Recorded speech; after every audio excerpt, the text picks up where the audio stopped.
Welcome back to Iowa Live. Lou and Michelle here along with Tony Baker. He's headliner at the Funny Bone show tonight, show tomorrow night. You want to stay warm. You can stay warm by laughing, Michelle. And all the school cancellations, everybody's looking to get out of the house. Man, so, yeah. when the kids at home, Yeah. parents hate that when the kids are home. Yeah. Like, you sure? Y'all can't open back up? The parents are never happy about the snow day. No, we had two of them this week. Oh, Monday wow. and Tuesday. Parents are just, they ticked They're off. ready to go and have a laugh. So absolutely. I think you're going to have a full house both Absolutely. nights. I'm just trying to figure out what it's like to have a school day, because growing up, and you know this as well as I do, in case you missed it earlier, we're both from Chicago. Right. Chicago never has school. I've never had a snow day in Chicago, ever. Yeah. But plenty of snow, no snow day. Like canceled. Still got to make it to school. Man, and I walked. Yeah, so did I. I Yeah. walked to school. We had sleds, everything. Snow dogs. You better get in here. You better mush. That's a ride right there. That's how you got to get there. I like we that. just slid up into the schoolhouse. Teacher made it, you can make it, right? Man. That was the whole idea. But being from the Windy City, obviously follow the sports teams that are there. And, of course, a big game coming up a week from Sunday, Super Bowl, Right. that the Bears are not going to be in. Oh, man. We could have. We could have went. They could have went. We had the potential to go. Absolutely. We could have beat the Rams. We beat the Rams in the regular season. The kick. Do you remember what we're talking about, Michelle? The kick that ricocheted off the goal I've pole? heard. You were telling me about The it. kick. The upright and the cross member. And to make it so bad, he made the kick right before they called the timeout. I was like, watch him miss this one. And that's exactly what happened. Oh, my soul. What was the sentiment? Even though you're in LA, I'm sure you still have connections back home, but what was the sentiment amongst people that were back home? Oh, man, my dad, I called my dad. He didn't even answer the phone. Like, Dad, you there? Dad. He was like, oh, I'm sick of it. Because, the Bears have been breaking his heart for decades. Right, ever since 85, Ever 86, since 85, he's been like, you know what, I'm done. He's still excited about the Bulls, but the Bears, he's done. What about the Chicago Cubs when they finally won the World Series? Was he excited about that? He wasn't, because we've been White Sox fans. Okay, 'cause we're from the South Side, yeah. So, when the White Sox won, we were more excited. And then we were happy for the Cubs, no doubt. It's been so long. It's been since, the Civil War since they had won anything. So, but the White Sox, we were more excited. Now, question is, you're going to have to watch, everybody watches the Super Bowl. Everybody knows that, but are you going to root for any particular team, or are you going to root against the Rams now? I'm going to root against the Patriots because I'm just tired of seeing them. I'm tired of seeing them in the Super Bowl. All right, we get it. Some new blood in there, right? I'm tired of seeing Belichick on the sideline looking raggedy, one of the best coaches of all time. Right. But he always looks like he just got out of bed. With his sweatshirt It's on. like, I got a game. And he just throws something on and he goes to the sidelines and wins.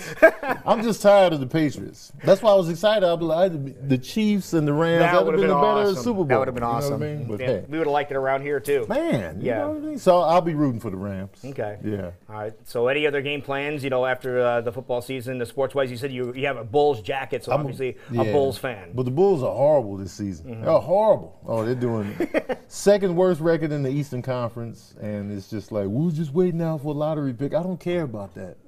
I just What, are they playing to lose now, or what? I mean, that's what they always say. Like, we'll get a good pick. And I don't trust picks. I want the winning season now, man. I'm like, oh. So I'm just, sports, it's not a lot of satisfaction with me. You know what I'm saying? Being a Chicago fan, I always root for the city. It's just like, oh. Now, being in LA, I'm sure that has a little bit to do with following some of the teams out there. Do you have any one that you follow out there now? No. You haven't adopted the city at all? I've really? never adopted the sports. Really? Never. That's surprising. Like a lot of people do that. Yeah, no. Not at all.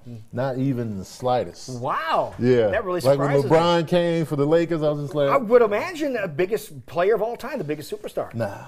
Nothing. If he would have went to Chicago, I'd be excited. But he never did. So That's how I view it. Yeah, it's just Chicago or nothing for me. Do you spend most of your time there in LA performing, or are you on the road most of the time? You know what? Last year has been the most I've been on the road ever. Really? I was doing a tour with two other comedians, Kevin on Stage and To Hear More.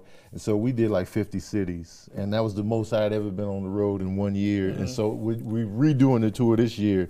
Even more cities, so this is the most I've traveled. So normally I'd be in LA most of the time, doing the Comedy Store, the Laugh Factory, those usual spots. But the road is where the money is, though. That's what you want as a comedian. There's certain parts of the country that are more that you really like to go to?